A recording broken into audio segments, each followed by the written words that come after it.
किछि नुआ शिखिबा किछि नुआ जानिबा किंतु बुझिबा पढ़िबा एवं प्रयोग करिबा सेटा हेउची ओडिया पाठशालार प्रचेष्टा।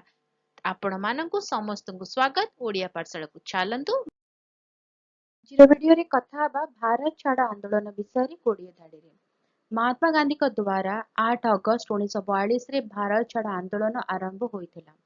एही आंदोलन को अगस्त क्रांति बा भारत अगस्त आंदोलन मध्य कुहा जाय। द्वितीय विश्वयुद्ध समय भारतीय सहयोग को सुरक्षित करिबारे विफल होइतिबा क्रिप्स मिशन र विफलता जोगु एही आंदोलन आरंभ होइतिला। गांधीजी डू और डाए कर बा मरर डाकरा दी भारतीय मानकु एही आंदोलन रे अंशग्रहण करिबाकु अनुरोध करिथिले। एही आंदोलनर मूल लक्ष्य थिला भारत रे ब्रिटिश शासन को बंद करिबा। बॉम्बे अधिवेशन रे ऑल इंडिया कांग्रेस कमिटी द्वारा भारत छाड़ संकल्प पारित होइथिला। एही आंदोलन आरंभ हेबा परे गांधी एवं जवाहरलाल नेहरू एवं सरदार पटेल का समेत कांग्रेस अन्य वरिष्ठ नेता माने तुरंत ब्रिटिश द्वारा गिरफ होइथिले। जेल रे मुख्य नेतांक सह एही आंदोलनर स्थानीय नेता माने तथा जनसाधारणक द्वारा करा जाइथिला एवं ଏହା ଏକ ବିକେନ୍ଦ୍ରୀକରଣ ସଂଗ୍ରାମରେ ପରିଣତ ହୋଇଯାଇଥିଲା। ସାରା ଦେଶରେ ବ୍ୟାପକ ବିରୋଧ ଧର୍ମଘଟ ଭଙ୍ଗାରୁଜା ସମେତ ରେଳ ଲାଇନ ଟେଲିଗ୍ରାଫ ସେବା ଏବଂ ସରକାରୀ କାର୍ଯ୍ୟାଳୟର କାର୍ଯ୍ୟକୁ ବାଧିତ କରାଯାଇଥିଲା। ଗାନ୍ଧୀଙ୍କ ନେତୃତ୍ୱରେ ପୂର୍ବ ଆନ୍ଦୋଳନ ପରି ଭାରତ ଛାଡ଼ ଆନ୍ଦୋଳନରେ ସରକାରୀ ହିଂସା ଉପରେ ଆକ୍ରମଣ ଏବଂ ପୋଲିସ ସହିତ ମୁହାଁମୁହିଁ ପରିସ୍ଥିତି ସୃଷ୍ଟି ହୋଇଥିଲା। ଅଶାନ୍ତି ଦୂର କରିବା ପାଇଁ ବ୍ରିଟିଶ ସରକାର ବ୍ୟାପକ ଦମନ ପ୍ରକ୍ରିୟା ଚଳାଇଥିଲେ। ଏହି ଖବର ଗଣମାଧ୍ୟମର ଦୃଷ୍ଟି ଆକର୍ଷଣ କରିଥିଲା, ତେଣୁ ବିଶ୍ୱ ଗଣମାଧ୍ୟମରେ ବ୍ୟାପକ ରୂପେ ପ୍ରସାରିତ ହୋଇଥିଲା। ଭାରତର ଅନେକ ସ୍ଥାନରେ ପରିସ୍ଥିତିକୁ ନିୟନ୍ତ୍ରଣ କରିବା ପାଇଁ ସାମରିକ ଆଇନ ଲାଗୁ କରାଯାଇଥିଲା।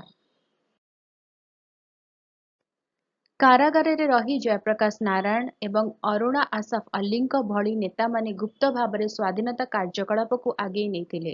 ଛାତ୍ରମାନେ ଏକ ଗୁରୁତ୍ୱପୂର୍ଣ୍ଣ ଭୂମିକା ଗ୍ରହଣ କରିଥିଲେ, ବିକ୍ଷୋଭରେ ଅଂଶଗ୍ରହଣ କରିଥିଲେ ଏବଂ ଜନତାଙ୍କୁ ସ୍ୱାଧୀନତା ମୂଲ୍ୟ ବୁଝିବା ପାଇଁ ଲିଖିତ ପତ୍ର ବିତରଣ କରିଥିଲେ। ଉଷା ମେହେଟ୍ଟା ଏବଂ ଅରୁଣା ଆସଫ ଅଲ୍ଲୀଙ୍କ ପରି ମହିଳାମାନେ ପ୍ରମୁଖ ଭୂମିକା ଗ୍ରହଣ କରିଥିଲେ। ବ୍ରିଟିଶମାନେ ଗଣମାଧ୍ୟମକୁ ସେନ୍ସର କରିଥିଲେ ଏବଂ ଏହି ଆନ୍ଦୋଳନ ସହ ଜଡ଼ିତ ଖବରକୁ ନିଷିଦ୍ଧ କରିଥିଲେ, କିନ୍ତୁ ଭୂତଳ ସମ୍ବାଦପତ୍ର ଏବଂ ପ୍ରସାରଣ ଆତ୍ମାକୁ ଜୀବନ୍ତ ରଖିଥିଲା।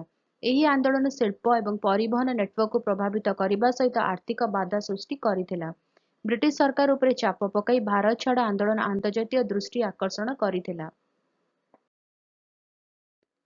ଯଦିଓ କିଛି ମାସ ମଧ୍ୟରେ ଏହି ଆନ୍ଦୋଳନ ଚୂର୍ଣ୍ଣ ହୋଇଯାଇଥିଲା, ତଥାପି ଏହା ସ୍ୱାଧୀନତାର ବ୍ୟାପକ ଇଚ୍ଛାକୁ ଦର୍ଶାଇ ସ୍ୱାଧୀନତା ସଂଗ୍ରାମରେ ଭାରତର ଏକ ଗୁରୁତ୍ୱପୂର୍ଣ୍ଣ ମୋଡ଼କୁ ଚିହ୍ନିତ କରିଥିଲା। ଭାରତ ଛାଡ଼ ଆନ୍ଦୋଳନ ଭାରତୀୟ ଜନତାଙ୍କୁ ଉତ୍ସାହିତ କରିଥିଲା, ସେମାନଙ୍କୁ ଉପନିବେଶବାଦୀ ଶାସନ ବିରୁଦ୍ଧରେ ଏକତ୍ର କରି 1947 ମସିହାରେ ଭାରତର ସ୍ୱାଧୀନତା ପାଇଁ ମୂଳଦୁଆ ପକାଇଥିଲା।